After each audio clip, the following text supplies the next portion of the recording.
Let's bring in now former U.S. Ambassador to NATO, Ivo Daalder. He now serves as the president of the Chicago Council on Global Affairs. Mr. Ambassador, great to have you here. It's really interesting to hear Natasha report on the scramble that happened when this bomb fell on Poland. They had to wake up, obviously, President Biden.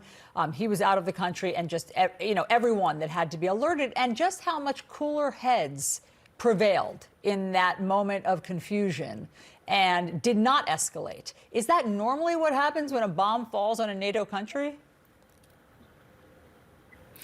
Well, you would hope so. You would hope that if this happens again, the same kind of deliberative effort is made to find out what the facts are.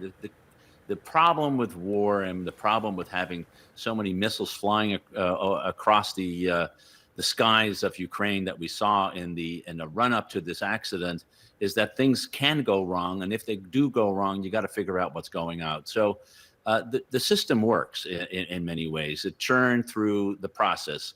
An explosion happened. The polls went very quickly to the site to figure out what was going on. We looked at all of the intelligence data that we might have, intercepts of conversations, trajectories of missiles that were being flown at the time, in order to get as much information as possible. And at the same time, the U.S. government and other governments were out there in force, starting with the president himself, but throughout. Our ambassador in Poland, our ambassador at NATO, we're all making the case to say, let's find out what is going on before we decide how to respond. That can come later. That depending on what the outcome of this investigation is, that can come later. So I think cool heads prevailed, which is what you would hope from your leaders, and not have people start immediately thinking about retaliation and how to hit the Russians before you know what was going on. And I think that's what happened. Ambassador Daalder, what do you think about the Ukrainians now joining this investigation? President Zelensky says they'll be there in the morning at the site in Poland. They're not a disinterested party here, and the president's already said that it was a Russian missile. Do you think they should be there on scene participating in the investigation? Yeah, I think it's perfectly fine for them to be part of the investigation, which is being led by the Poles. There are U.S. personnel on the ground as well to help identify, and presumably are others as well. Having the Ukrainians there is appropriate, given that it may have been, and it looks like it was, a Ukrainian missile. It certainly came from their territory or across their border.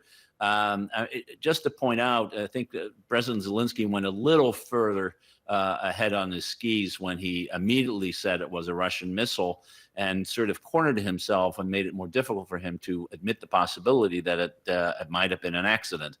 At the same time, let's be clear, none of this would have happened unless the Russians had invaded Ukraine and had launched close to 100 missiles, the largest number of missiles in the war to date, on all of kinds of Ukrainian targets. So the real fault here is with Russia. It's not with Ukraine.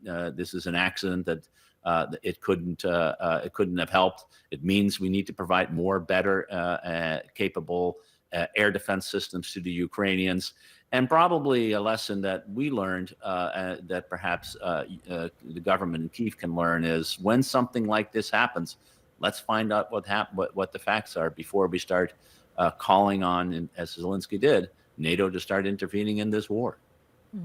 Ambassador Ivo Daalder, thank you.